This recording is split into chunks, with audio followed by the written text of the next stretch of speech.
So I'm just going to give you a bit of a rundown about how databases work and what kind of databases do we have.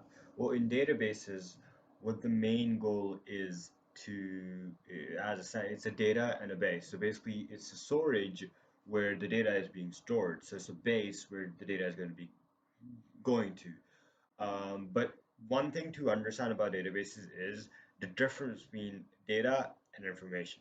Well, data is raw, right? Nothing is being done, no processing, no validation, nothing has been done on data at the moment. It's just been collected.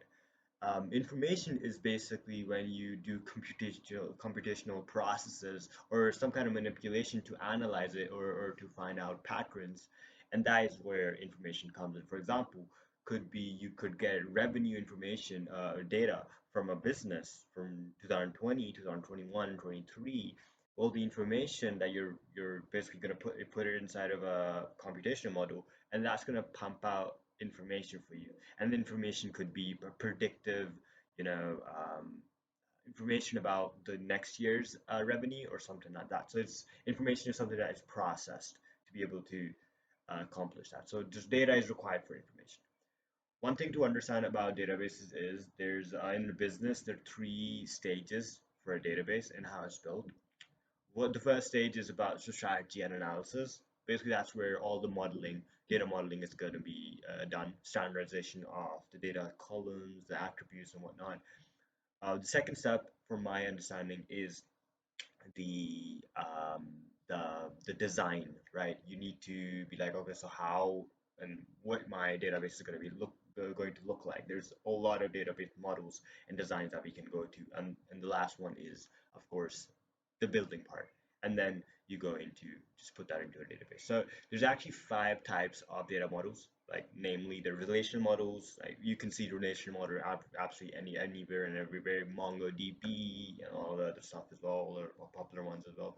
Object-oriented model, that's mostly from my experience, I'll be used Django. And yeah, object-oriented models is used in ORM is used in that. I think it's ORM.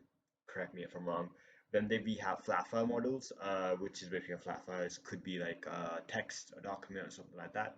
Hierarchical model or hierarchy model, which I like to say, it's like a hierarchy. We're not going to go into more detail at the moment, but we'll go into detail after a bit. And last of them, we have a network model. So these five is something which is really common that you may be able to see, not flat five models, but the other ones you might be able to encounter way more rapidly. Mostly you'll have an encounter with relational models.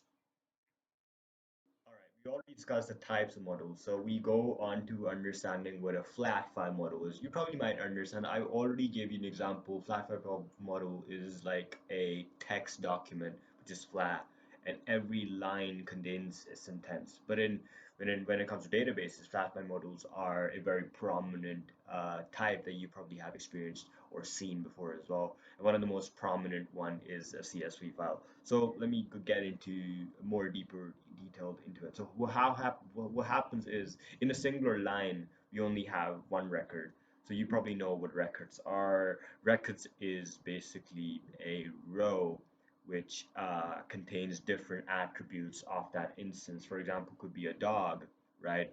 The dog's name is going to be, so the one record could be containing a dog's information, and the dog could be name, the breed, the age, adoption day, what's the next vaccination day. So basically, that's a record, right? So in a CSV file, there's a lot of limitations, and they're divided into by delimiters. And delimiters in CSVs are commas, could be tabs as well.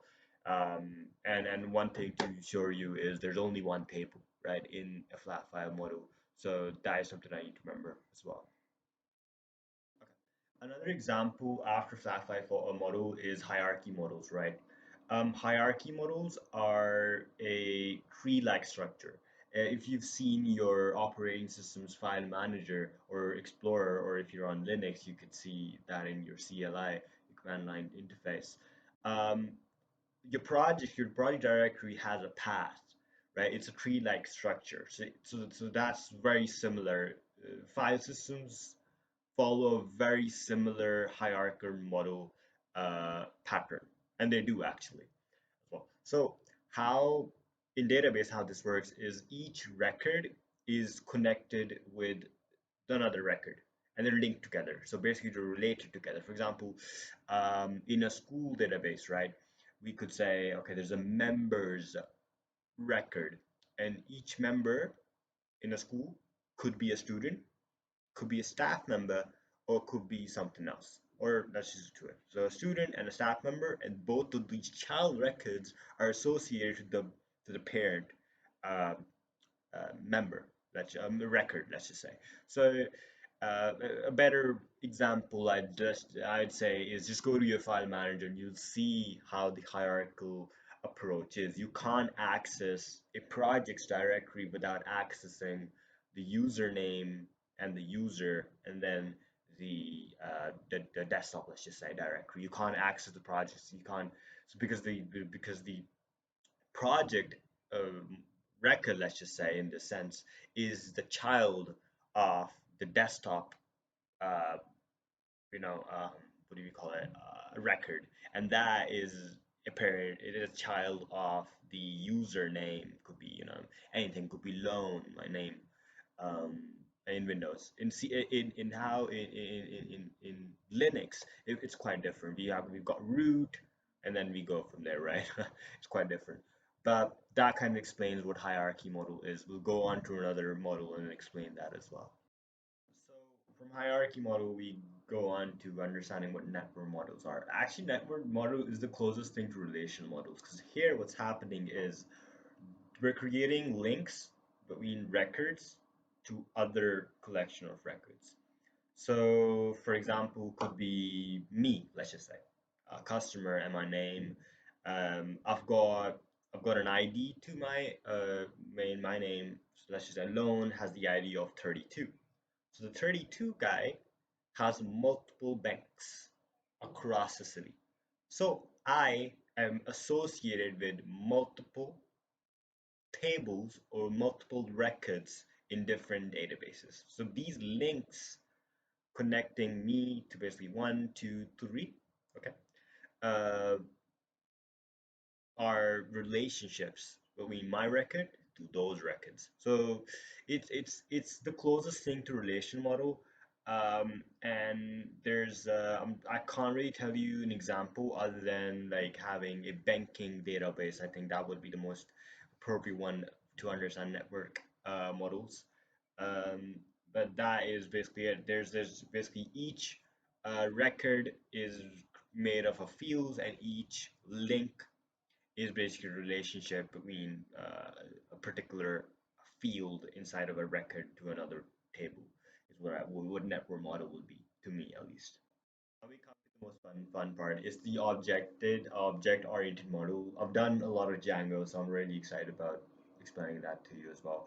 So how this works is every entity, let's just say employee, is treated as an object. So in an object, there's going to be attributes which defines the object, and there's also going to be how that entity is going to behave, and that's done by methods, right? So um, that's that. In a database, you can see in an object-oriented model, the attributes are basically just it states, right? Whereas how it's going to act is something new behavior of the state of the object, right? That's done by methods. So how do you like link associated with the other table? So how that works here is they give access to other entities rather than linking together. So they just give access, and to be able to create new instances or tables, you need to create an instance of this particular class or entity. For example, an employee, just there's attributes, name, that last name, data, whatever, and methods how they behave as well.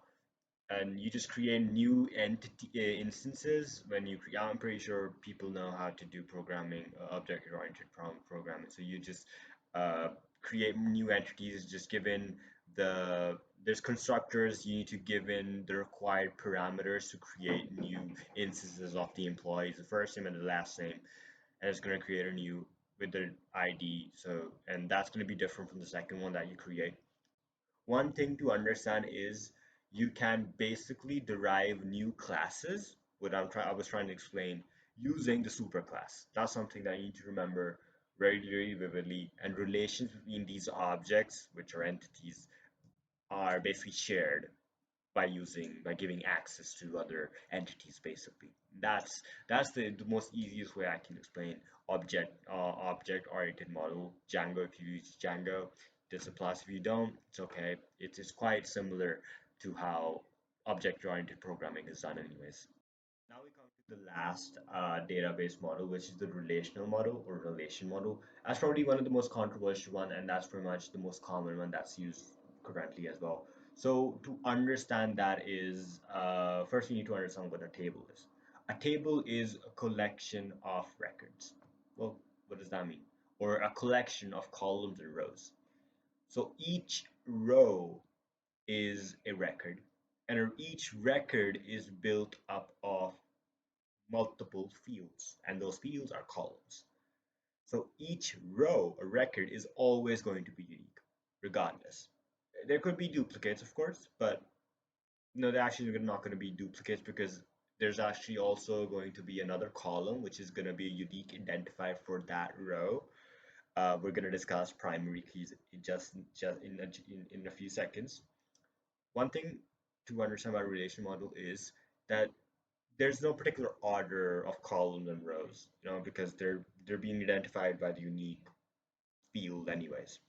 And one thing to note, every column has a predefined data type. So for example, if in the age you're only having integer types, you cannot put a string type in it, right? You cannot do that because that's going to be illegal. It's going to be a legal argument if you've done some programming, you'll understand. Um, And of course, every table has to have a unique name. And of course, the column names needs to be unique as well. Um, Values inside the rows could be same because all, but collectively it's going to still be unique. So how? Let me give you an example how this works, right? So there's a Walmart, right? And the Walmart has multiple locations, and that location is going to be no less, yeah, location is going to be associated with a number, and or it's going to have multiple numbers, and there's going to be a location and that location table, and that's the ID of that location. ID is going to be the foreign key of the Walmart addresses. Okay, so the foreign key for the Walmart addresses is connected to the primary key of the location table. um, so it's a way, so relation model is a great way to segment your model and create associations and bring data as close to how normal business or real life stuff are connected, because everything is associated in real life as well, and relation model is the closest that you can get there. And you can basically, there's so many advantages of relation models. You can literally uh, have a lot of primary keys, foreign keys, and even use those tables for other tables as well, because you just need to add a foreign key to that table, and the primary key table for locations is gonna can be used anywhere and everywhere, right? Because that's something where nothing is gonna change, right? So it's just referencing to that and it's referencing to that. So it's a complicated thing, but I think you might have a good understanding after I explained it. It's all about tables, rows, and columns. Records, of course, make up a row. Each field is a column. Each field has to have a unique data type, right? And that's pretty much it.